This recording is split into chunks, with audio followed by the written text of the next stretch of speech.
Il-Gvern ikkonkluda b'mod definittiv il-proċess tax-xiri tas-sede tal-banda King Zone tal-Belt Valletta li kien friskju ta' żgumbrament. Din is-soċjetà kienet tinsab friskju serju li titlef is-sede tagħha minħabba sitwazzjoni legali marbuta mal-kirjiet antiki ta' bil-1995. Dan tħabbar f'konferenza tal-aħbarijiet mill-Ministru responsabbli mill-Kultura Owen Bonnici fejn ġie spjegat li b'kollox il-Gvern investa 7.4 miljun euro għall-akkwist tal-proprjetà flimkien ma' 1.8 miljun euro oħra fl-as ta' danni lis-sidien skont il-liġi. Dan ifisser li din il-binja se tibqa' sservi bħala ċentru kulturali u soċjali fil-qalba tal-Belt Kapitali. B'hekk tal-ewwel 13 l-ammont ta' sede tas-soċjetajiet mużikali li l-Ministeru konkluda b'mod effettiv il-proċess tax-xiri tagħhom.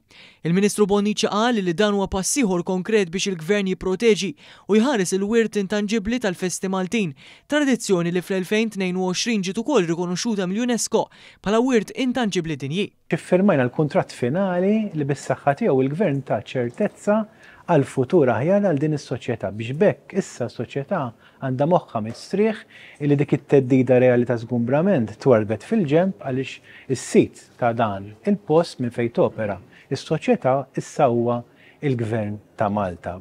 Intqal li b'kollox il-Ministeru mistenni li investi total ta' 30 miljun euro meta wieħed iqis l-ammonti li diġà investit fl-akkwist ta' 13 il-proprjetà u l-ammonti li jrid jinħareġ meta wieħed iqis li hemm is-sede Madonna ta' Pompej ta' Marsaxlok li qed irid isir kuntratt finali dwarha.